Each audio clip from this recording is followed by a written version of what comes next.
Muy buenas tardes. Muchísimas gracias, Yulisa. Bueno, iniciar con una noticia que me daba mi compañero Esteban, que es digna de mención, y es que en el día de mañana se celebra el Día de los Trabajadores. Sí, el Día Internacional Y del es Trabajo. es un día festivo, pero vale destacar que se mueve para el próximo lunes, es decir, mañana se trabaja, el lunes no. Yo quería abordar un tema muy cortico y muy sencillo, por algunas dudas que han surgido a raíz de la pandemia provocada por la enfermedad del coronavirus. Eduardo, que el Particularmente, lunes no se trabaja. el lunes no se trabaja, No. no. Ujú, Se mañana mueve sí. el feriado de viernes a lunes. Digo, para como se está en este momento, da lo mismo que caiga viernes, lunes, sábado. Sí, sí, de hecho, muchos de nosotros también tenemos esa desubicación que provoca haber roto con nuestra No, rutina pero, habitual. A veces uno cree que es viernes siendo jueves, sábado Sí. pero, pero, siendo domingo y pero como etcétera. quiera, José Luis, milagro, estamos libres el lunes, ¿eh? Sí, sí, estamos libres el lunes. Nadie ha Ah, cuestionado eso. A no ser que nos informen otra cosa. Pero bien, a lo que iba. Yo hoy tengo un comentario muy corto. Yo sé que usted está deseoso de que nos digan que el lunes hay trabajo. No. Yo hoy tengo un comentario muy corto que me ha surgido por algunas dudas que han planteado inclusive oyentes y personas en las redes sociales sobre el manejo de algunos casos o de cómo se manejan los procesos en los tiempos de pandemia. De hecho, una arquitecta amiga me preguntó, Edu, yo tengo un proceso, pero quiero saber qué pasa con mi proceso. Y por eso aclaro, señores, todo aquel que tenga un proceso judicial pendiente, que no trate de materia penal, de una medida de coerción o de alguna acción de amparo con carácter de urgencia, todos los procesos judiciales se encuentran suspendidos. ¿Qué quiere decir eso? ¿Que usted perdió su proceso? No. ¿Que lo ganó? Tampoco. Simplemente no hay actividad judicial hasta tanto se reactive o hasta tanto, perdón, se cumpla el periodo del estado de emergencia. De hecho, el Poder Judicial dio una comunicación en días pasados en donde indicaba que las labores se van a reactivar, es decir, las labores del Poder Judicial se van a reactivar en los 3 días posteriores a que finalizara el estado de emergencia. Es decir, que si finaliza el día 17, el Poder Judicial vuelve a sus labores normales el día 20. Por lo tanto, todo proceso que se encuentre ahora en los tribunales se encuentra suspendido. También debo decir algo en favor de los pero tribunales. te va una pregunta ahí. Claro. El caso, por ejemplo, de gente que tiene medida de coerción. Ujú. 3 meses medida de coerción, o te sueltan o te ratifican la medida de coerción y está en el medio del proceso. Entonces, ¿qué se hace con ese individuo que Eh, está preso? esos son los casos que en el acta del Consejo del Poder Judicial que se dictó en marzo dan permiso a conocer. Eso van a la jurisdicción de servicios judiciales de atención permanente y las medidas de coerción se conocen. Ahora, Ah. proceso de cobro, proceso de embargo, proceso de partición, proceso de divorcio, referimientos, otras acciones penales que no impliquen una medida de coerción privativa de libertad. Todos esos procesos están suspendidos. También debo decir dos cosas, una favorable y una negativa en cuanto al Poder Judicial. Vale destacar que he tenido la oportunidad de conversar con muchos magistrados amigos y es que el Poder Judicial ha seguido laborando. Es decir, los jueces han seguido fallando esos casos que se encontraban pendientes de fallos. La Suprema Corte de Justicia ha celebrado su pleno.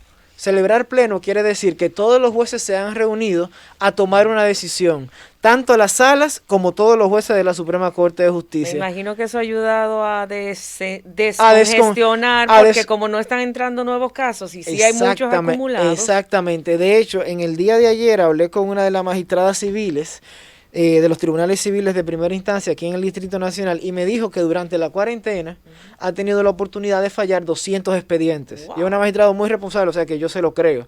Es decir, no estoy diciendo que esto sea bueno, nadie desea la pandemia. Lo que sí quiero decir es que no es que el servicio judicial sea paralizado. Es decir, muchas personas cuando se reactive todo, muchas personas van a ir a los tribunales y van a encontrar sus casos con sentencias, lo cual es muy bueno. No han parado, que a mí me consta, ni los jueces de la Suprema Corte de Justicia, ni los jueces del Tribunal Constitucional, ni alguno de los jueces de los tribunales de primera instancia del Distrito Nacional, lo cual yo lo veo muy bien. Otra cosa, y es lo siguiente, el aspecto negativo. En esos casos en los cuales aún se puede celebrar en esos casos en los cuales aún se puede celebrar o continuar con el proceso, medidas de coerción, procesos urgentes, recursos de amparo, hay que tener en cuenta algo, y es que el Estado de Derecho no se suspende. Las notificaciones tienen que hacerla con tiempo. Los plazos hay que respetarlos. La pandemia suspende muchas cosas, pero la pandemia no suspende la Constitución. Y hay una confusión con eso. Es decir, esos procesos que quedan abiertos, en algunos aspectos se han relajado. Y se han relajado para el detrimento de las garantías que la Constitución reconoce. Eso no es posible. A un abogado no pueden llamarlo el día antes para decirle que tiene una audiencia. O llamarlo el día antes en la noche para decirle que tiene una audiencia el día sábado. No es posible. Eso es un detalle. No voy a entrar en caso. Hay una situación, mira, nosotros ya me llamó alguien, incluso llamó aquí a la emisora, que hacía referencia a un asunto que uno lo ve como sencillo, pero no es tan sencillo. Dijo, mira, y la gente que está en la compraventa, que tú llevaste a la compraventa un artículo que entonces, bueno, tiene un plazo de, qué sé yo, de 120 días, que son 4 meses para tú pagar. Pero si los 120 días se vencen dentro del estado de emergencia, entonces cuando vuelve ya a la ferretería, porque la ferretería está cerrada, que yo vaya y le pregunte, lo que me van a decir es que no, ya tú perdiste tu artículo. Eso aplicaría entonces para la parte, vamos a decir, de derecho civil, que estamos hablando, de que todo lo que tiene que ver con contratos, con asuntos de matrimonio está suspendido. Mira lo que pasa. En ese caso, y esta es una opinión. Porque eso es una especie de contrato. Sí, lógico. Sí. Y debo de ser prudente en la opinión que te voy a dar.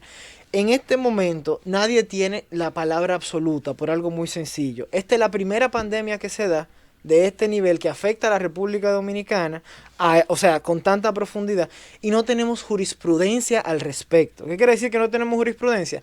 Que no tenemos referencia de cómo los tribunales resolverían ese tipo de casos. Ahora, el derecho que hacen los jueces es un derecho, o sea, la técnica, la dogmática jurídica es otra, y sobre esa base que yo te voy a dar mi respuesta. Mira algo, si tú y yo tenemos un contrato de arrendamiento, tú me alquilas un local de 50 metros y yo te debo de pagar ese local, claro, en estos meses yo no he podido utilizar ese local por algo muy sencillo, la pandemia. Y yo tal vez quiero decirte a ti, Esteban, no te voy a pagar tu local porque yo no he podido disfrutar de él, no he tenido actividad comercial y por lo tanto no he producido y no puedo pagarte.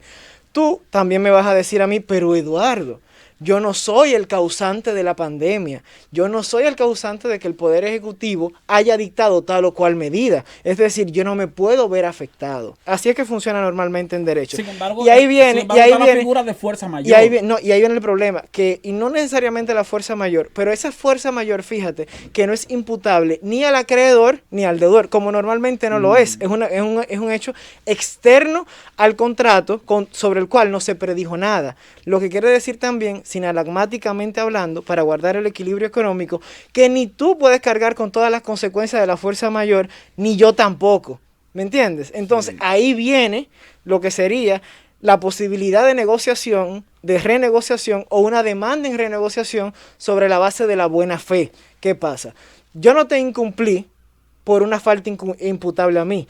Tú no me incumpliste en el disfrute del inmueble por algo imputable a ti. ¿Qué tenemos que hacer? La solución, por decirlo de alguna forma más benigna, renegociar. ¿Cómo podemos renegociar? Existen miles de formas, muy fácil. En un contrato de arrendamiento, bueno, fueron 2 meses que se perdieron. Reconóceme un mes más de alquiler y yo voy a tener un mes menos. Por ejemplo, 50-50. O los próximos alquileres, déjame pagarte la mitad de precio. Pero en el caso de y en el caso de ese que me dijiste ahora, de que yo empeñé.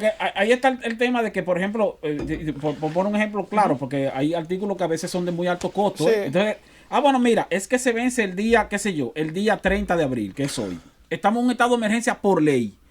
ese negocio está cerrado. Yo tengo el dinero para ir a pagar y sacar mi artículo, pero el problema es que el tipo lo tiene cerrado. Entonces, cuando él habla de su negocio, no me puede decir, mira, que tu artículo... No, para nada. Yo te puedo decir, pero tú no viste, yo vine y estaba cerrado. Ahí va a pasar dos cosas. Como la imposibilidad de cumplir se debe no a un hecho mío, sino, como tú bien señalas, Esteban, a una causa de fuerza mayor, lo que va a pasar es lo siguiente. Si no podemos renegociar, que es la salida inteligente, que es la salida lógica, por muchísimas razones que voy a ver si puedo explicar ahora, en el caso de que vayamos a demandar, el tribunal probablemente haga lo que yo acabo de hacer. El deudor no cumplió la obligación de pago, no porque no tenía el dinero ni porque no quería, sino porque el negocio estaba cerrado a causa de la pandemia. ¿Qué van a hacer? Van a obligar al acreedor a tomar el dinero que le está ofreciendo el deudor en ese momento y a entregar las cosas. Es lo lógico. Sí, con retraso debido. Porque él no debió. Con retraso justificado. Porque ese retraso no es imputable a él. Es a lo que tú acabas de decir, a la fuerza mayor. Pero también hay que ser inteligente.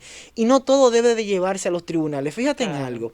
En el ejemplo que tú me pones o en el ejemplo del alquiler del local. Sí. Si tenemos un local alquilado a 100,000 pesos mensuales y por estos 3 meses el acreedor no recibe todo el dinero, ¿realmente vale la pena iniciar una demanda para cobrar esos 300,000 pesos y ver si en 5 o 7 años los tribunales lo deciden? No, y hay que pagarle al abogado.